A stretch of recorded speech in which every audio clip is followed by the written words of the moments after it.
You are now tuned in to the Storm Tracker Podcast. All right, we're back to the Canes Tracker Podcast. I am Gio. Got my man Frank Tucker here. Big news on the Canes recruiting front. 5-star corner Cormani McClain commits to Miami. Frank, your reaction? I was scrambling, man. I could not believe. I didn't even watch it, honestly. I thought he was a Florida lock. Everything we've been hearing about the Pounceys being involved, kind of mentoring him through this process. I was genuinely shocked, and that doesn't happen to us very often here at Canes County. Definitely, man. I was surprised when I saw it. We have our group chat, and one of the twins texts, "Oh my God." And Frank's like, "What?" And I'm looking too. I'm like, "What's going on?" Because I wasn't watching the announcement. I'm just like, yeah, whatever. I don't expect it to be Miami. And then I see that he picked Miami, and I just fire off a tweet. I'm like, surprise, Cormani McClain chooses Miami. It's a massive recruiting win for Mario Cristobal, especially year one. The type of territory where he landed Cormani McClain from, Lakeland area, Polk County, dominantly a Florida Gators area, and just to land him out of there. I mean, just a little background context to that. Cormani McClain and his family originally from, Pompano Beach area. It's a huge win, and massive credit goes to DVD, DeMarcus Van Dyke. He has been spearheading this recruitment for well over a year now, and just to land him in this class, it says a lot. In terms of our database at Rivals, Miami has never signed 4 5-stars in a class, but they are sitting with 3 5-stars now between Cormani McClain, Jaden Wayne, and Francis Malgoa. Miami's in great position to add another 5-star or 2 in this class. So getting Cormani, it sends shockwaves just throughout the college football recruiting world that no one expected that yesterday. What do you think the type of impact he could make when he arrives to Miami? It's huge because I would say probably the weakest position on our team right now is cornerback. We've seen some solid moments from Tyreek Stevenson and DJ Ivey, but just inconsistencies that we've kind of expected from those two over the last 2 years or so. With Ivey, 5 years. So it's unfortunate that we haven't had the cornerback talent that we're used to at the University of Miami, but this is putting us in the position to get back to the graces of having first-round draft pick defensive backs. The safety talent is going to be there. We're pretty deep there going forward. You're going to get at least one more year out of Cam Kinchens and James Williams. To be able to have Cormani McClain be able to jump in as a potential day one starter, I don't think that we need to gas it up to the point where we're talking about like an All-American day one, but a day one starter in a weak cornerback group, maybe combine him with a Daryl Porter as soon as next year. I think it's a formidable tandem for the University of Miami. I think the biggest impact here is definitely in recruiting, kind of like how you were talking about before. Miami is now sitting at number 6 on recruiting average. They're almost at an average of a 4-star per prospect. And then, Samson Okunlola is a potential domino to fall. Desmond Ricks is another potential domino to fall. Then you got a number of 4-star prospects that are potentially in the boat in the next couple of months. And honestly, this puts Miami back in good graces with South Florida Express, which the flip candidates are abundant on that South Florida Express team. You just got to win over Alabama. I know it's great to say that you beat the Gators, but to be able to have another notch in your belt against a Georgia and Alabama, that is a huge testament to what Mario Cristobal is doing on the trail. I know DeMarcus Van Dyke spearheaded this, but there's obvious faith in Mario Cristobal around the country, and this is just a testament to that. Yeah, I can definitely second that. It says a lot just winning that type of prospect. Miami hasn't had a 5-star corner since Tracy Howard. The last time Miami had 3 5-stars in one class, while they did not hold on to all 3, was 2008. They had Arthur Brown, Marcus Forston, and Patrick Johnson, aka Patrick Peterson, that went off to LSU. Miami's in unknown territory in regards to recruiting for the past decade right now, in terms of the production they're putting up.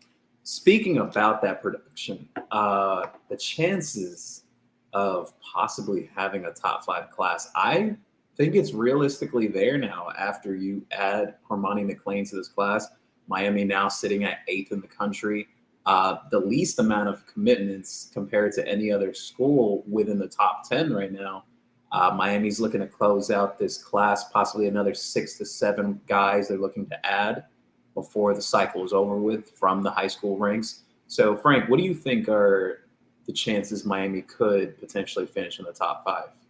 Top 5 is easy. That's easy money, in my opinion, right now, because once you get up to that number that is 24, 25, you're going to be locked in top 5. You're already pretty much right there with average. I think that there's going to be some guys that get recruiting bumps late in the process. I think we could see Jaden Rashada potentially get closer to that 5-star mark.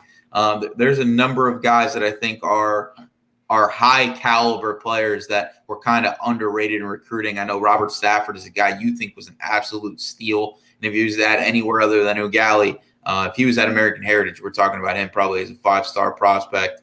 But I think the more fun conversation is, can Miami get to number 1?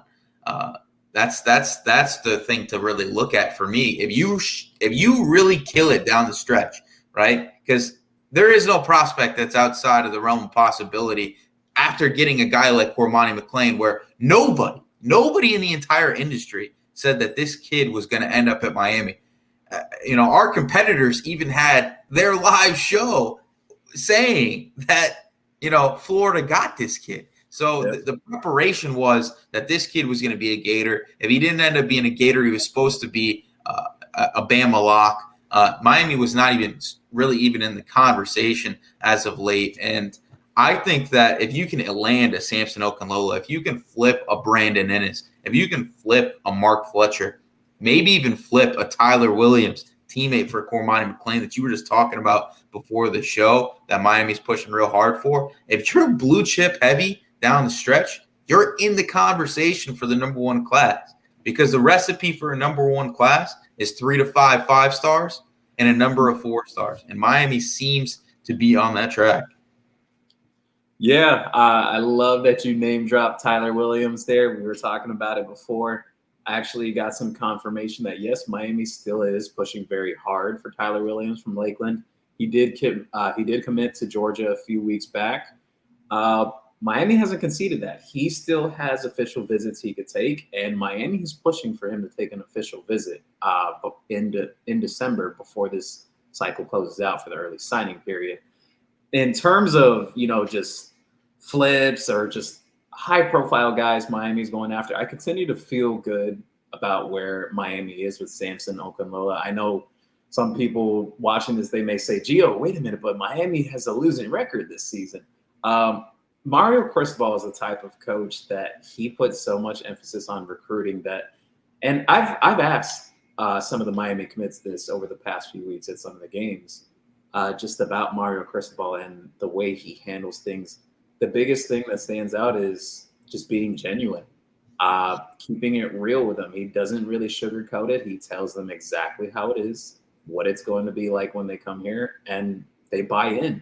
So the thing is, looking at that whole, just scoping out everything in general, some of the top guys that Miami is going to be involved with heading forward, just another name dropper here as well, Cedric Baxter Jr. He will likely be in town for the Miami and Florida State game.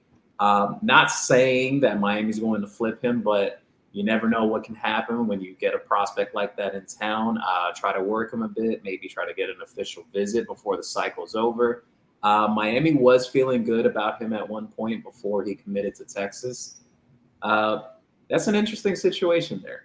But I feel Miami sits in a better spot with Mark Fletcher, as you mentioned. Just speaking about South Florida Express in general with that Cormani McClain commitment, Miami's working a lot of guys from South Florida Express, just between Mark Fletcher, Brandon Innes, Sharif Denson.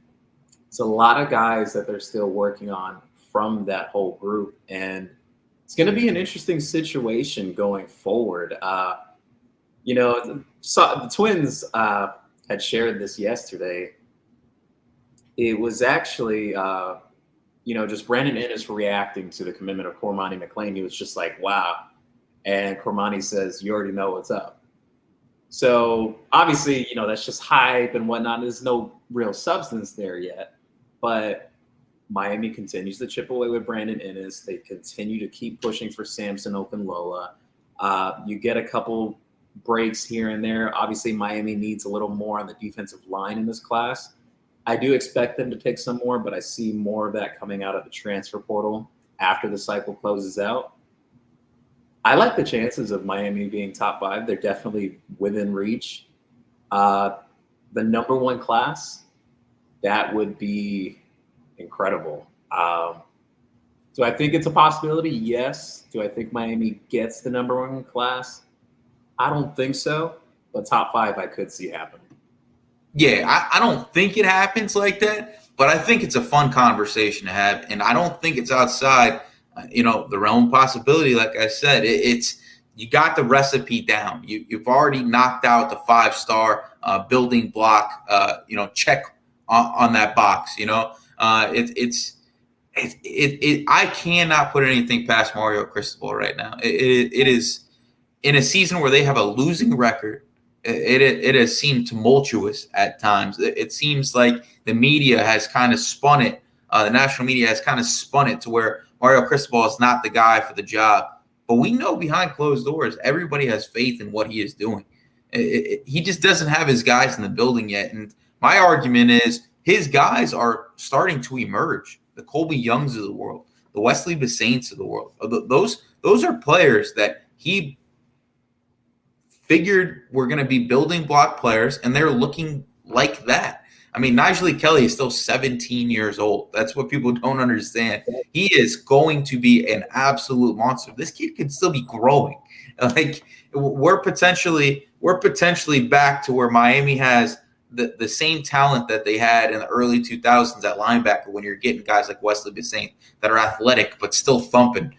Right, you got pass rushers that are first-round draft pick type guys like Nigel Kelly, Leonard Taylor, Darrell Jackson. If you're able to bring in defensive backs like Cormani McClain, 6'2", 6'3", can run, elite production on the high school level, elite pedigree. If you bring in a Damari Brown, right, you already got Antoine Jackson, who's going to come in redshirt in his first year, but he's going to be a 16-year-old freshman on the college level. I think Miami is looking towards the future more than worrying about the present. You and I have both heard behind closed doors that they didn't come to Miami with the expectation, this staff, of winning an ACC championship in the first year. This was a rebuild process. They wanted to change the culture of this program, and I think they're doing just that. Yeah, I definitely agree. It's exciting. It's exciting watching this unfold with the recruiting class, just especially I think Miami really needed this momentum. You're sitting 3-4 right now. Seemed like recruiting had slowed down. There was even just, Canes fans or just people in general saying, I even saw the other week, it was a tweet from a Florida Gator fan saying, where's that second wave Mario Cristobal was talking about? Well, the second wave that's happening right now, I've mentioned it on this podcast a few times that Miami has been playing that long game with some certain prospects, just keeping it kind of quiet, keeping it low key. Miami's had quite a few surprise visitors over the last few games that I've taken notice of. It's going to be interesting coming down the stretch. We're about a little over a month out away from early signing day, and I'm excited for it. I'm looking forward to it. I'm looking forward to see how Miami closes out. Looking forward to see what other surprise visitors Miami may bring in for official visits before early signing day. It's definitely a great situation they have right now in terms of the recruiting class. But in terms of the current team now, heading into this Virginia game, how do you feel, Frank? I still think this is going to be a tough game. It's great to have Cormani in the boat, but Brennan Armstrong is one of the best quarterbacks in the country. He's a fifth-year guy. He has similar athletic traits to the guys that have kind of gashed us a little bit over the last few weeks at the quarterback position. I mean, just last year, he threw for over 4,000 yards and over 30 touchdowns. The passing numbers aren't the same this year, but he still has the ability to do that. He's arguably the most prolific quarterback in the history of Virginia's program. It's gonna be a game to watch. Defensively, they got a couple of defensive players. They got one of the best linebackers in the country. They got a defensive end with 6 sacks. It's gonna be a tough game. It's gonna be a tough game. Miami's not in a position right now where they're a 2-point favorite in this game, but I personally don't feel extremely confident going into this. I think if they win, it'll be a 3-point, 4-point win, kind of like we saw a couple weeks ago against Virginia Tech. I think until they prove that they can establish a run game, it doesn't matter if they throw for 600 yards. The offense isn't going to be as productive as it needs to be because we're still seeing them struggle in the red zone. It's gotten better, right? But you can't continue to just throw the ball in the red zone the way that they are. You got to utilize Thad Franklin. You got to utilize Henry Parrish more. 11 carries is not enough for your top back. It's just, and I talked about it today on our 5 keys to a Miami victory. You got to get him north of 18 touches in this game. And I think if you do that, and if you establish a run, and if you force the defense to bring another guy into the box, that's going to open things up for Jake Garcia. We don't want to see Jake Garcia and his gunslinger mentality give us another 8 turnovers. That's not something that is sustainable, right? And we love the flashy plays that he brings us. But if we want to see, Garcia to Young all day long, we're going to need a run game to kind of ease things up on him. Yeah, I agree with you. It's expected Jake Garcia will be starting this Saturday on the road. His first start on the road. That's definitely a bit of a challenge there. We talk about this sometimes about the amount of talent Miami has, despite the struggles they've had this season. At some point, that talent has to, surface through. They have to pull out some games for Miami that they should be able to win. You would think, looking on paper, that Miami should beat a team like Virginia when you compare the two rosters. Obviously, results haven't shown that way this season.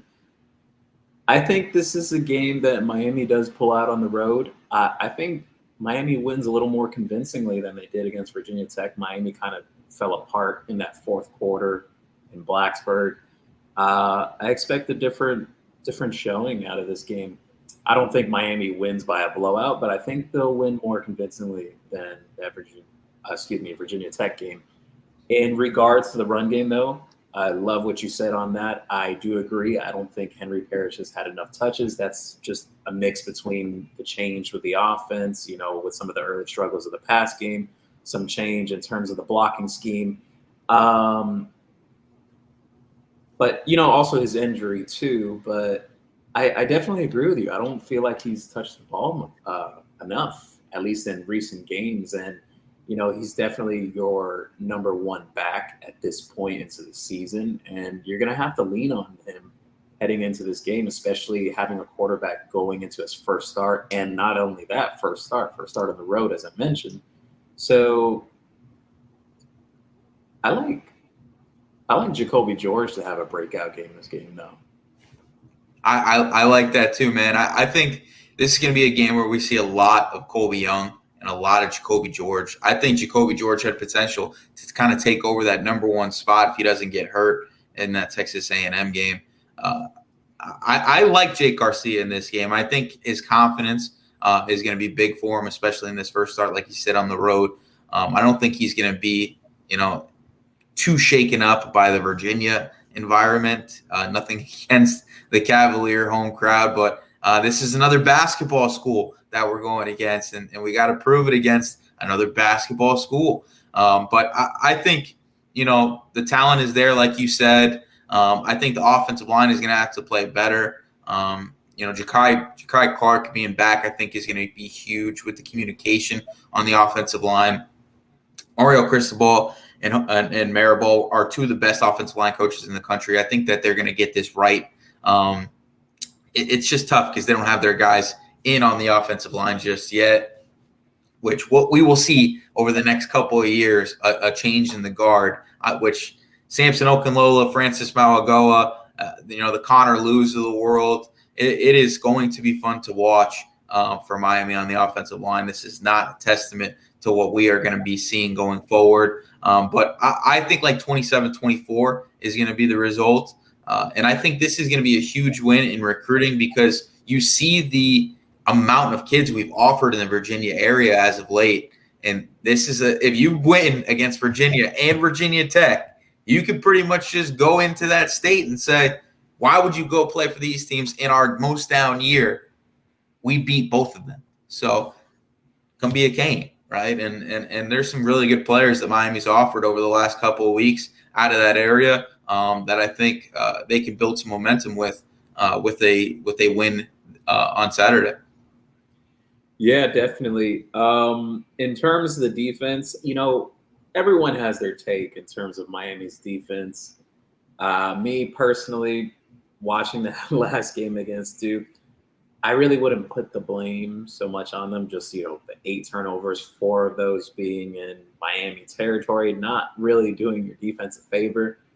I'd like to see Miami have another defensive performance similar to the Virginia Tech game. Obviously, Miami kind of blew a potential shutout in Blacksburg. That was kind of interesting that they could have had that. But I like to see them perform like that again. And hopefully the offense does do them favors this time. I mean, 8 turnovers, that was almost unheard of for Miami, considering all the woes for the past decade for this team. That was a shocker. But with that said, that's a wrap from the Storm Tracker podcast. See you soon.